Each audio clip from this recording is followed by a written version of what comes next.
خاوتي خواتاتي مسلخ عليكم جيسبر راكم ملاح انا اليوم تانيك ما رانيش ملاح وراح نسي نكون ملاح باسكو on va vous accueillir chaque semaine dans votre nouvelle émission de décryptage et d'analyse, etc.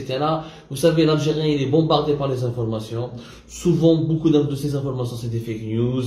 D'autres, on ne sait même pas ce qu'elles sont vraies ou pas.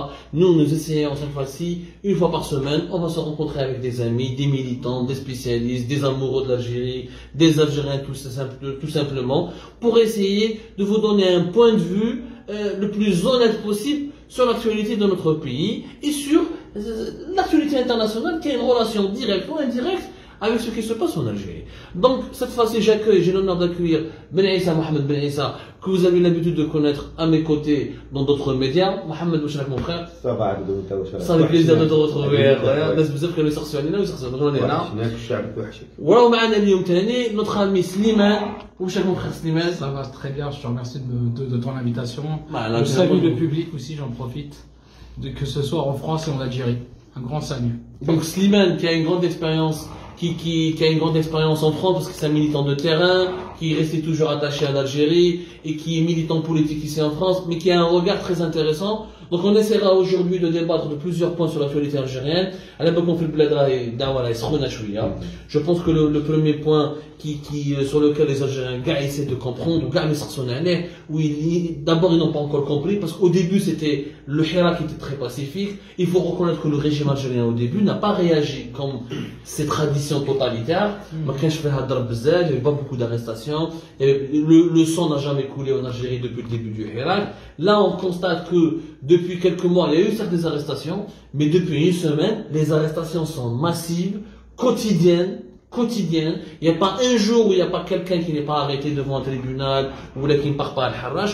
Les prisons algériennes sont plus remplies par des manifestants, des militants politiques que par des corrompus ou des gens dont c'est un régime de Bouteflika. Mohamed, ton sentiment, ton pressentiment ou ton impression, qu'est-ce qui s'est passé? Pourquoi cette radicalisation, cette escalade de la violence? يعطيك الصحة عبدو pour ton introduction. الشعب راه الآن حاير شوية يتساءل 8 أشهر 7 أشهر تقريبا داخلين في الشهر الثامن والشعب يمد من وقته. العالم كامل شد باللي الشعب هذا متحضر بشهادة كل الدول من كل وسائل الإعلام. الاتحاد الأوروبي يتكلم كله عن ما قال الفورين بوليسي أو البارح لو موند راهو يكتب الناس وراهي تكتب باللي الشعب هذا اكتشفناه عاودوا اكتشفوا لانه لي زيدي غوسيوش كانوا يفكروا بلي الشعب الجزائري وكنا حنا نقولوها حتى الشعب هذا كون ينوض تحرق البلاد. الشعب برهن انه ثابت واش حاب يحرق بلاده عملوا بلي هذه البلاد امانه حافظ عليها. للاسف مقابل الشعب كاين مجموعه من الاشخاص ما نقولش لا المؤسسه العسكريه كامله ولا نتهم كاين مجموعه من الاشخاص ربطت مصير البلاد بمصيرها الشخصي معناها يا حنا يا نتوما. والشعب كان يرد عليهم دائما في المسيرات ويقول لهم يا حنا يا انتوما والله مانا حابسين. الحاجه اللي شفناها جديده نهار الثلاث هذا في مسيره طلبه لانه ما تنساش بلي الحراك كاين الثلاث والجمعه 3 سي بور لي ستوديون. اول مره نشوفوها من دوبي 7 موا انه الدوله من خلال الشرطه حبت تمنع المسيره. هذه ما شفنا موالفين نشوفوها وسانوزا توس شوكي انها تدخلت اكثر من مره باش تفض باش تحبس باش توقف المسيره ماشي موالفين عادي معناها. هي الانترفونسيون تي مسكلي كان هناك عنف يعني محمد. بيان سور عنف داو الناس من قبل كانوا يديو الناس على الرايه كاين يديو الناس على سلوغون. الان اصبحت المشاركه في المسيره يدوك عليها هذه ماناش موالفين بها. هذا سون اسكالاد هذا راهو انزلاق كبير معناها غدا نمشيو معناها حنا الان الشعب رافض هذا لا فوي دو روت امبوزي بار القايد صالح رافضينها لانه كيفاش تتكلم على انتخاب اللي هو انتخاب واش معنى الانتخاب جو علي فوتي جو دوني مون افي جو شوازي راح نختار لكن ما عنديش اصلا الحريه باش نقول كلامي ما عنديش الحريه باش نشوف الاختلاف لا ديفيرونس اونتر لي زوبينيون. كيفاش راح نختار في الاخير برنامج ولا شخص ولا انا هذه الانتخابات اللي راح تدار تحت دبابه عمرها ما راح تنتج نظام سليم ولا نظام اللي يخرج من اجل الشعب الجزائري. هنا وين السؤال الكبير اللي يطرح. انا الان حتى مع اصحابي كي نسالوا نقول يلا 8 اشهر حنا طلبنا تغيير جذري يجيو يقولوا لنا انتخابات. حنا مش انتخابات. Ça, Benaïssa, ce que j'ai remarqué dans ton argumentaire, et d'ailleurs là je vais rebondir avec Slimane, Benaïssa nous dit que c'est un groupe de personnes qui sont dans l'institution militaire, qui seraient peut-être à l'origine de cette politique de répression.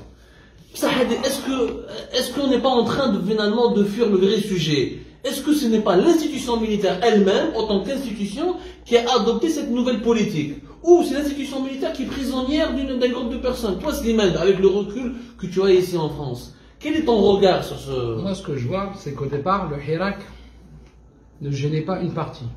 Il y avait une dualité entre, d'un côté, le chef d'état-major et de l'autre côté, la présidence.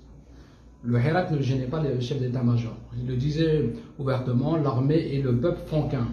Je soutiens le Hirak, on fait qu'un. Il a été plus loin en invoquant l'article 12, ouais, c'est bien ça, l'article 102 de la Constitution, suivi de l'article 7 et 8 de la Constitution. Ça allait dans l'intérêt de l'armée, de ceux, pas l'armée, mais ceux qui tiennent, les généraux qui tiennent le pouvoir, qui ne veulent pas le lâcher. Et là, on a vu que Bouteflika éliminé, ils ont mis Ben Salah, selon la Constitution, encore c'est discutable, on ne va pas faire du droit constitutionnel. Ils ont mis Ben Salah, et Ben Salah devait organiser des élections qui devaient avoir lieu au mois de juillet, si je ne me trompe pas. Courant juillet. Ça a été un échec. Ça a été un échec. Bon, on peut dire que le peuple a pris un ascendant sur le régime. Le régime fait une deuxième tentative d'élection, et c'est pour le 12 décembre. Maintenant, ce qui les rend nerveux, qui les crispe, c'est que s'ils échouent, c'est même plus le peuple a pris un ascendant. Ce sera l'humiliation. Ce sera l'humiliation internationale. Et là, ce sera un signal envoyé que on a pris le dessus sur vous, c'est fini, c'est la fin. On pourra dire que à 90%, c'est fini pour eux. Slimane, tu veux me dire que l'armée ne veut pas perdre ou donner l'image que c'est une institution qui perd définitivement le pouvoir en Algérie, c'est ça? Elle veut absolument faire passer ces élections pour montrer qu'elle reste maître du jeu, qu'elle ne perd pas le pouvoir. Le problème, c'est que l'armée, on lui a toujours expliqué qu'elle était dans le jeu. Depuis 62, on lui a dit sa place est dans le jeu. Maintenant, elle ne peut pas comprendre qu'elle peut sortir du jeu, qu'on peut aller vers un régime civil où elle n'a plus rien à dire, à part ses devoirs institutionnels de surveillance des frontières. Et eux, faut faire un peu de psychologie, comprendre l'état d'esprit de ces généraux qu'ils ont évolué dans l'armée en étant jeunes ou d'autres qu'ils appartiennent à la génération d'après-guerre. Pour eux, nous sommes le pouvoir, nous avons fait la guerre, ceux qui viennent derrière. La légitimité du pouvoir vient à l'armée, ils ne peuvent pas concevoir un régime, une république civile. Ils ne sont pas psychologiquement prêts à transmettre le pouvoir à une autorité civile légitime et eux ils se mettront derrière, c'est ça. Ils ne sont pas encore prêts à voir que le civil soit plus fort que le militaire en Algérie. C'est une révolution qui se passe en Algérie, c'est aussi une révolution pour l'armée. Le faire accepter qu'ils n'ont plus rien à dire sur les questions politiques du pays. C'est une double révolution. Ben, c'est ce que dit Slimane, finalement, c'est le cœur du débat. Parce qu'en Algérie, on a remarqué que le débat s'est polarisé autour de Gaïd Salah. On essaie de nous faire croire que Gaïd Salah, c'est lui l'institution militaire. Il a disparu ces jours-ci, il y a eu les rumeurs et les spéculations les plus folles. Comme à l'époque de Bouteflika. Rappelez-vous, à l'époque de Abdelaziz Bouteflika, quand Bouteflika ne faisait pas une apparition, on disait que Bouteflika était mort. Alors, il fallait que l'UNTV intervienne, avec un peu de montage naturellement, mais il était là pour dire qu'il n'était pas mort. Maintenant, juste pour les fake news, donc on a fait notre travail. Voilà ce qu'on a fait notre travail. Les investigations que nous avons menées ont abouti à quoi? D'abord, Gaïd Salah n'a pas été victime d'un AVC. Ça, c'est faux. Et il n'a pas été pris en otage à Oran par un autre groupe de généraux. Ça, c'est faux. Gaïd Salah, il est très fatigué. Il a eu une grosse fatigue, une très grosse fatigue, à cause de son âge avancé. Le monsieur est très âgé. À cause de son implication excessive et énorme, il a consulté un médecin qui est la femme de son meilleur ami, d'un ami intime à lui, qui est architecte. Elle lui a dit, si tu veux tenir encore longtemps, ou en tout cas jusqu'au 12 décembre, tu dois en urgence te reposer, sinon tu vas craquer. Donc il a reculé, et sous le conseil de ses amis, on lui a dit, il y a une élection, laisse le politique occuper le terrain, toi désengage-toi. Donc voilà ce qui s'est passé. Maintenant, la question que je vous pose, Benahissa, est-ce que le départ de Gaïd Salah est forcément la solution? Parce que avant on disait que si on fait tomber les Bouteflika, l'Algérie va changer. Les Bouteflika sont tombés et on est en train de vivre une période encore plus sombre que celle que nous avons vécue avant à l'époque de Bouteflika. Et si Gaïd Salah tombe, il y a un autre général qui vient à sa place, général-major, chef d'état-major, qu'est-ce qui nous garantit que ce nouveau chef d'état-major ne serait pas plus dangereux, il n'aurait pas des ambitions politiques plus accentuées, وما يديش le pouvoir dans la chose qui في مصر. هو سؤال طرحناه وتطرح دائما هذا القايد صالح ما هو محله من الاعراب في هذا لو سيستيم لي سي با ان ايكو سيستيم مالوغوزمون مي سي ان سيركل فيسيو باسكو ان ايكو سيستيم حاجه بوزيتيف المشكل انه لو سيستيم بوليتيك اون الجيري il est très complexe بدوت mieux un connaisseur de la complexité du système.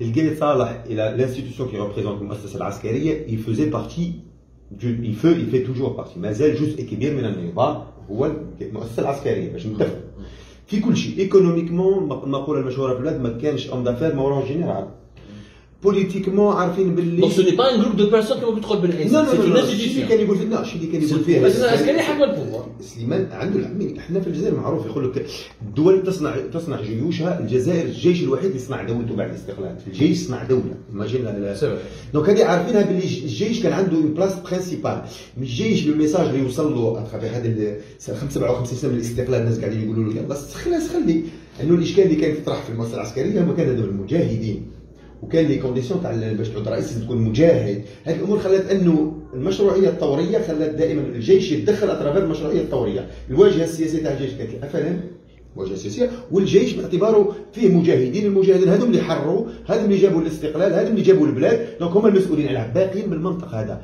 يعني كاين جيل جديد جيل الاستقلال خرج جيل بعد الاستقلال موجود هذا الشباب اللي قاعد يدير في الحراك الان ماهوش جيل الاستقلال وماهوش جيل التسعينات العشريه السوداء جيل اخر جديد خلق ماهوش ما يعرفش العشريه السوداء كون جا تروماتيزي بار العشريه السوداء انا لا ديسيني نوار ما كانش يخرج دونك السيستم انا بعد ما طاح الوجه تاعو معناها جزء من السيستم اللي هو بوتفليقه عائله بوتفليقه ولي زوليغارك اللي كانوا قرب منهم الباقي تاع السيستم مازال انتاكت با بوجي ناخذ لي زيكزامبل ياسر كثير انا عندي الاكزامبل الاول قانون المحروقات قانون المحروقات هو قانون المحروقات في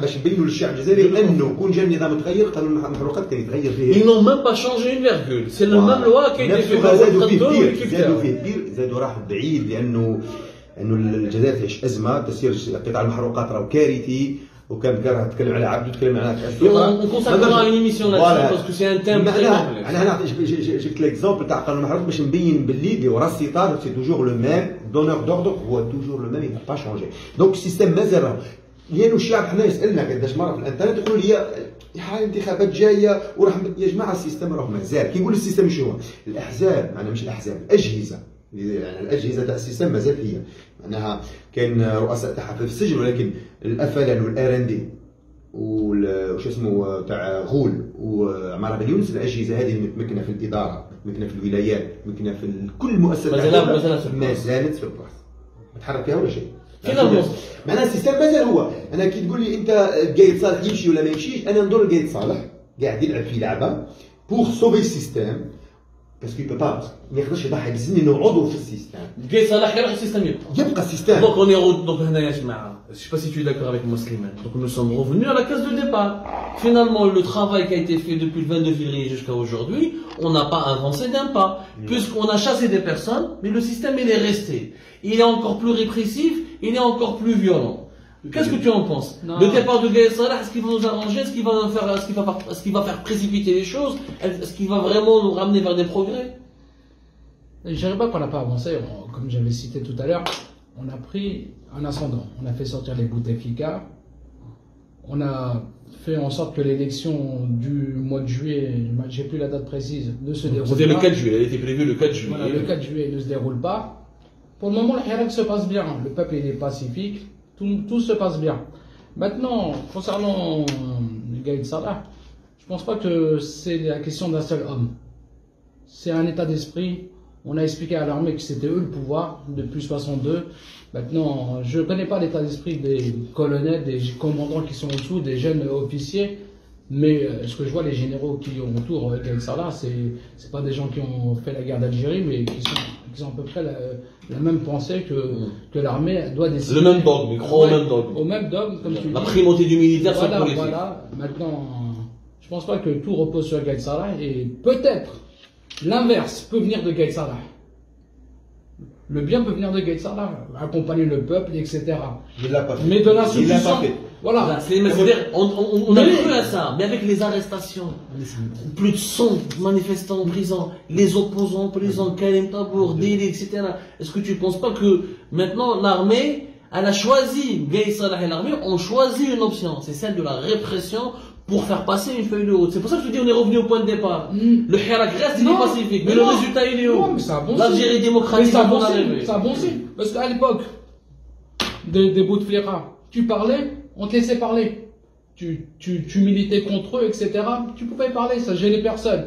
Mais là on voit que l'armée est gênée. Si elle va vers la violence, c'est qu'elle n'est pas sereine. C'est quelque chose qui les gêne. Alors, c'est bon signe, c'est les phases d'une révolution. Ça commence pacifiquement, on reçoit des coups, on doit tenir bon. Moi, je dis que le Hirak se passe bien.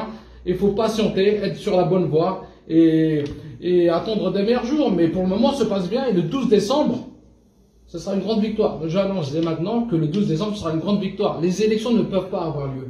Elles ne seront pas reconnues par les instances internationales. Ils vont dans le mur. Justement, les instances internationales. Slimane, t'as prononcé un mot magique. T'as prononcé un mot magique qui cause énormément de problèmes aujourd'hui en Algérie, qui divise les Algériens. Que doit-on faire avec la pression internationale? Comment le monde doit aujourd'hui réagir avec l'Algérie? Et comment nous, les Algériens, doit-on utiliser cette pression internationale? Il y a eu la polémique sur l'Union Européenne. Il y en a qui ont dit que c'est de l'ingérence. D'autres ils disent écoutez يا جماعه لا نوبليس ناس اولادنا رماوهم في الحباس رماو دي جون في الحباس ما خلاو حتى واحد on doit utiliser les étrangers parce que l'étranger il fait peur. Il y a une délégation américaine qui est venue du Congrès qui était très discrète ما هضروش عليها بزاف كي جات ماتيلد la députée française صحاب النوفمبريه والباديسيه كاع عيطوا وقالوا كيفاش مي كي جاو لي زاميريكان واحد ما عيط وعلاش لي زاميريكان بوركو واش وحده لي فرونسي حرام على لي زاميريكان. Que faire, surtout que la députée française appartient à un parti d'opposition. Ils sont pas dans France Insoumise. C'est Insoumise. C'est différent. Mélenchon, il a fait une belle vidéo d'ailleurs où il a exprimé que. Oh, je reviendrai sur Mélenchon, j'ai beaucoup de choses à dire. On reviendra là-dessus. Mélenchon, la politique française avec Algérie. Non, parce que. Mais justement, est-ce qu'on doit utiliser la pression internationale aujourd'hui à ce stade pour pousser le régime algérien à respecter, les droits de l'homme, et une transition démocratique, et la fin de l'emprisonnement, les emprisonnements arbitraires, parce que on vit un état d'exception. Il faut appeler un chat un chat. Je pense que tous les moyens sont bons pour réussir le Hirak. La pression internationale. Mais moi, je ne veux pas, par rapport à l'ingérence, نرجع للingérence. كان تبعتوا من يبدا الحراك من 22 وجاب بوتفليقه وجماعته بعتوا الخضر الابراهيمي وشنو هذا en tournée internationale pour vendre leurs trucs. شكون بدا الانجيرونس؟ كان جيت انت دوله مستقله وعندك سياده، علاش تروح تبيع مشروع الحلول تاعك تروح تقنع بها المتعامل تاعك الخارجي معنا روسيا وامريكا وفرنسا تقول لهم شوف هاو عندي ناضت عندي وهذا ريفوليسيون اون كور مي جو في فير سا.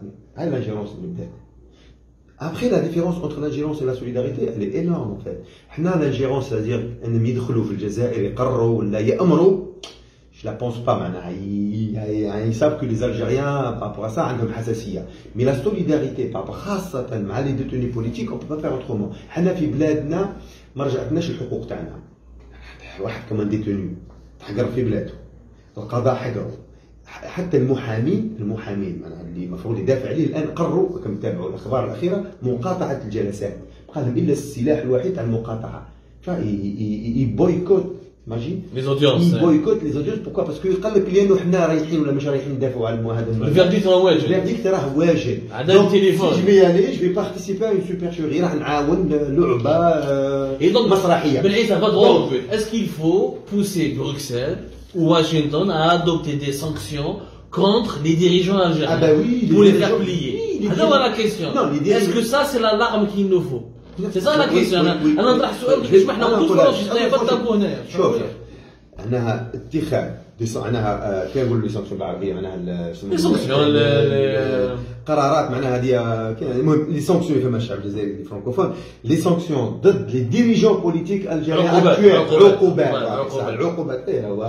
ها كيفاش ما نعرفوش ولا عقوبات ضد المسؤولين السياسيين الجزائريين بيان سور لانه مسؤولين سياسيين الان يمثلوا النظام الجزائري غير شرعيين بدوي غيروا معناها ما يمثلوش النظام الجزائري معناها عقوبات ضدهم ما هي راح تقلق الشعب الجزائري بتاتا وخاصه احنا عارفين باللي اموالهم اللي هربوها راهي موجوده هنا.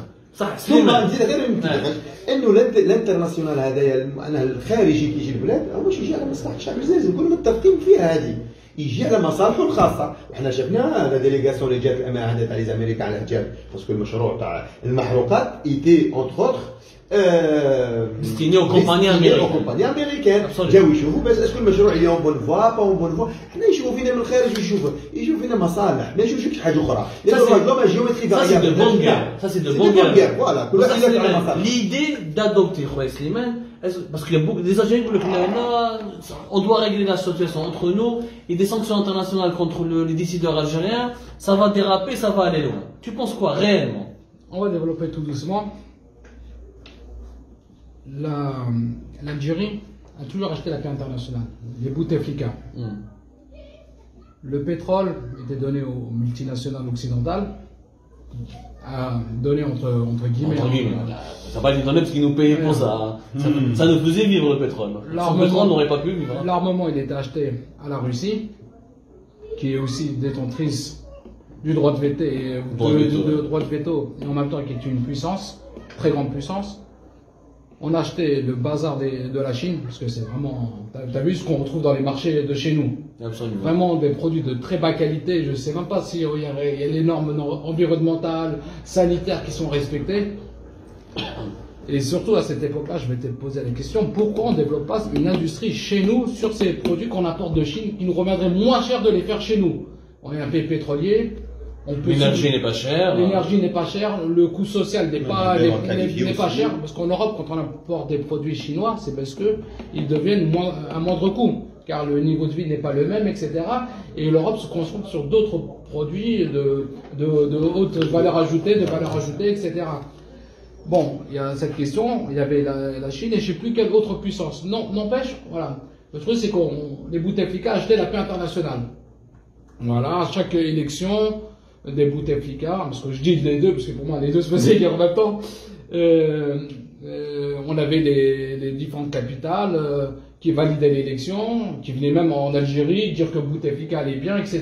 Les différents représentants. Le régime algérien s'est acheté une très comptabilité, voilà, une très bonne image grâce à Bouteflika. Voilà. Maintenant qu'il n'est plus là. Voilà, bon, le fait d'internationaliser les affaires de l'Algérie, c'est pas nouveau. Sur ça, on a vu.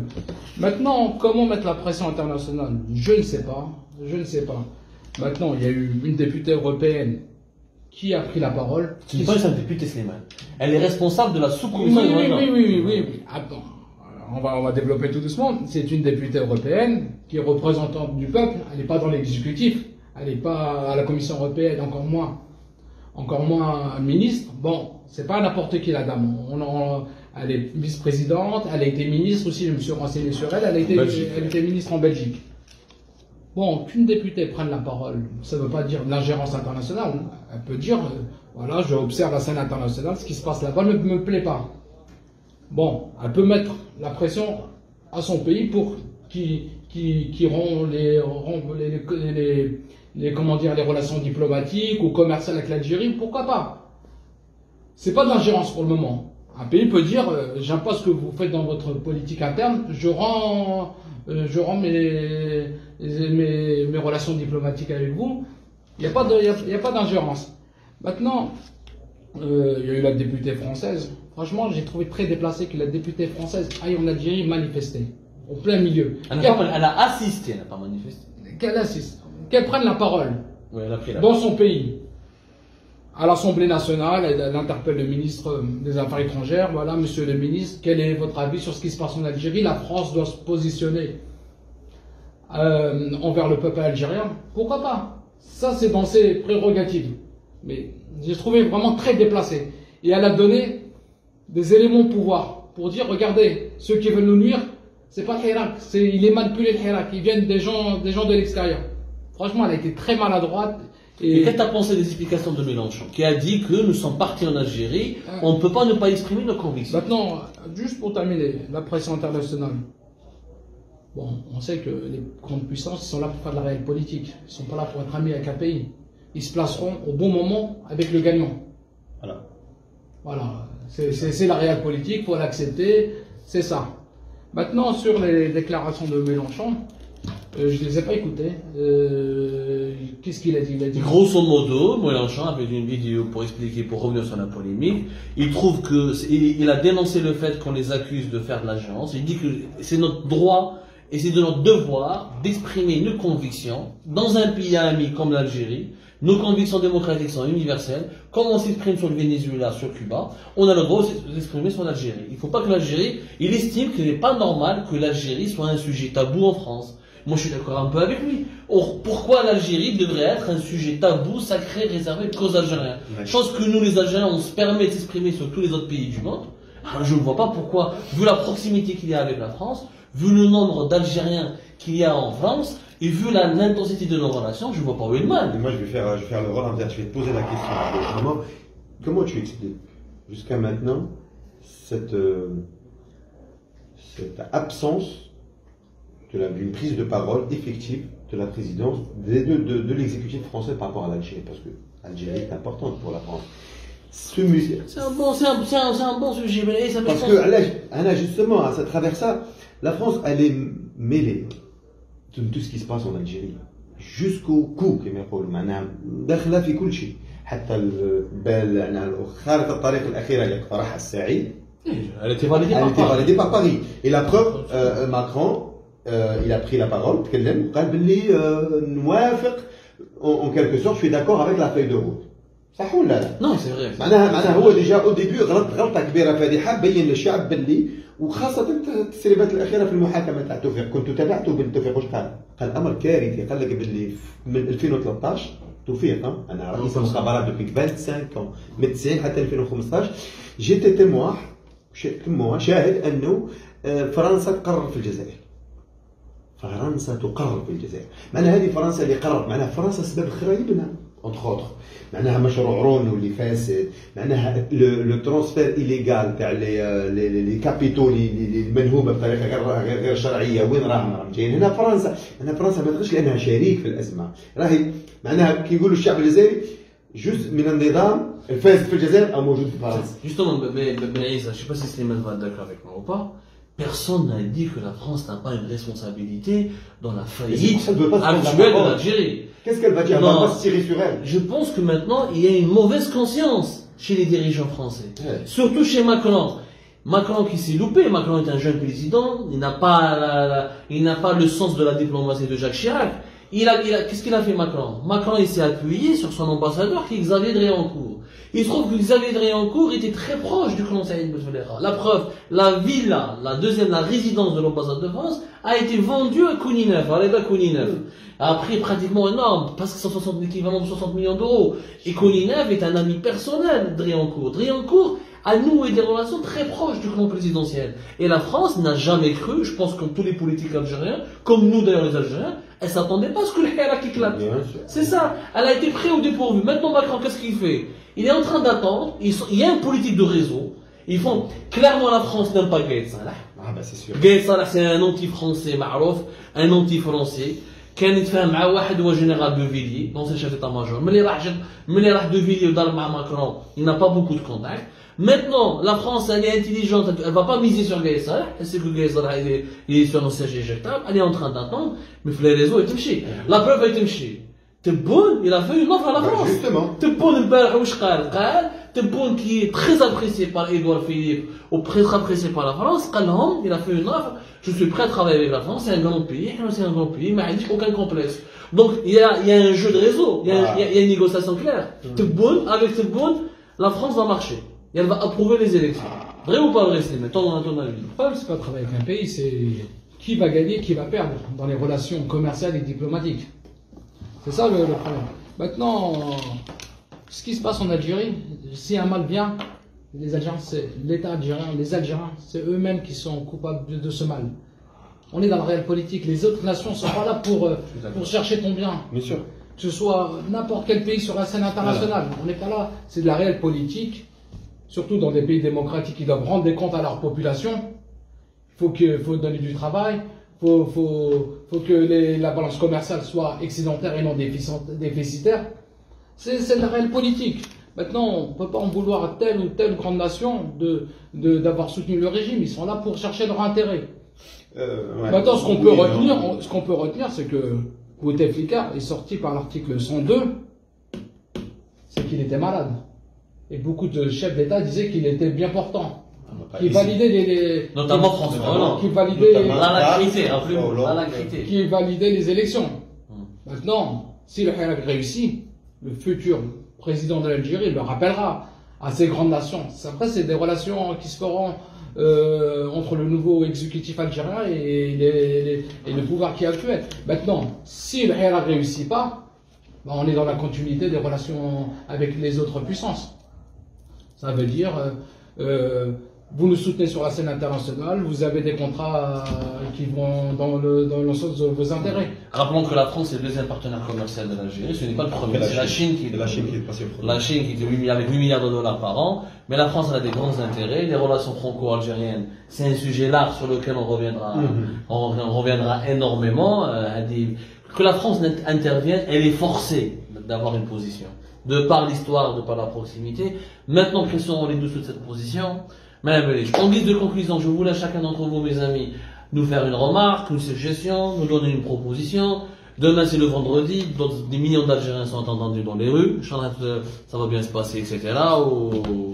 Ou Inch'Allah, ça va bien se passer encore. مع les arrestations de la semaine هذه واش راح يصير غدوه؟ يعني اكزومبل واش راح يصير غدوه واش نقدروا نستناو الغدوه؟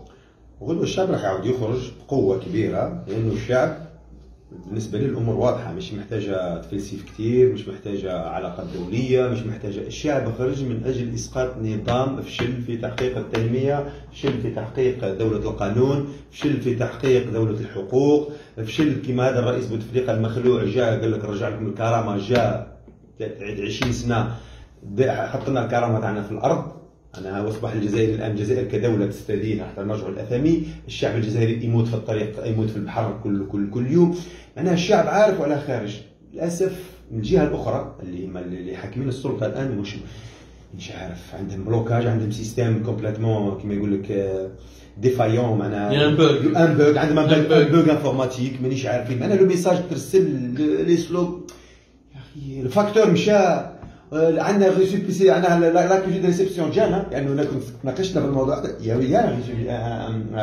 كما يقول وصل ايداع انه القاي صالح يرد على الشعب قال لهم اللي كنت في كل خطاباته الاخيره كان يرد المره هذه ما ردش ولكن الخطابات الاخيره معناها كانوا يوصلوا له الميساج بس علاش ما تلبيش مطالب الشعب علاش الان تحط لنا مسؤول اسمه ديزون سلطه مراقبه الانتخابات محمد شرفي اللي كان يزور في 2012 كيفاش مسؤول معناها كيفاش تسمح للشعب بطريقه هذا محمد شرفي شخصيه وطنيه راح ينظم الانتخابات اللي كان يزور فيها في 2012 بدوي مازال مسؤول على الحكومه اللي جابت 6 ملايين استماره لبوتفليقه اللي جمع 6 ملايين فوتون في الجزائر معناها انا شفت واحد الطالب مش عارف شفت الفيديو تاعو يسير في الانترنت قال لك رحت للطلبه وقلت لهم يا جماعه علاش ما نزيدش تخرجوا قالوا لا صاي عندنا الانتخابات علاش نخرجوا قالوا الانتخابات شوف شكون مسؤولين عن الانتخابات انا كنتذكر المعلومات هذه للشعب عاود يفيق كانه كان في غير ولا كوشمار ويفيق باللي حاجه ما تغيرت ولا كانت تعدي الانتخابات راح معناها يقضيو علينا نهائيا دونك فوالا سليمان. Qu'est-ce que tu veux que je te dise? Pour demain, j'invite le peuple algérien de continuer à sortir. Ce que j'observe, c'est que si le peuple sort, il sort de plus en plus nombreux. Alors, on l'a vu, il y a eu une petite pente qui a baissé pendant la période estivale. Juste après la période estivale, ça a repris. Le Hirak se porte très bien. Si le peuple sort, c'est qu'ils sentent la victoire. Il y a une intuition collective. Ils sentent la victoire. Comme moi, je la sens. Qui continue à sortir pacifiquement. On est à quelques jours, quelques mois de la victoire. On ne sait pas si ça peut venir peut-être avant le 12-16. Tu crois qu'on est à quelques mois de la victoire? On est à quelques mois de la victoire. La victoire, elle est à portée. Le peuple le sent, il y a une intelligence collective. On sent une intuition collective. La victoire, elle est à portée. Maintenant, on a nos instruments, on a nos slogans. On sait comment sortir pacifiquement, on reçoit des coups, on les rend par le sourire, on n'est pas violent, on mérite le prix Nobel de la paix. J'invite les instances internationales et plus spécialement ceux de Stockholm à s'intéresser à ce qui se passe en Algérie. Vraiment, ce peuple mérite le prix Nobel de la paix, accompagné du peuple soudanais aussi qui a été très pacifique. Qui lui a été réprimé, plus de 150 morts. Voilà. Et qu'on continue à soutenir les peuples qui se battent pacifiquement pour leurs droits, pour leur liberté. Pour moi, c'est bien avant. Là, on voit que la favorite pour le prix Nobel, c'est la jeune suédoise. Bon, j'ai du mal à retenir son nom. La celle qui défend l'environnement. Voilà. Mais il y a des gens, il y a des gens, c'est vraiment leur liberté, c'est le vivre mieux, avoir de quoi manger, etc. Et là, moi, j'espère que le peuple algérien sera récompensé premièrement par une démocratie et deuxièmement par ce prix Nobel de la paix. Je te remercie beaucoup Slimane, surtout mes amis, nos chers lecteurs, lectrices, les gens qui nous regardent de partout, de l'Algérie à travers le monde. Je vous donne rendez-vous pour bientôt, pour une nouvelle émission, pour d'autres décryptages, pour d'autres débats, pour d'autres révélations, et on parlera à cœur ouvert, sans aucun tabou et sans avoir peur de personne. أنتم صحة خوتي خواتاتي والله يكون معكم.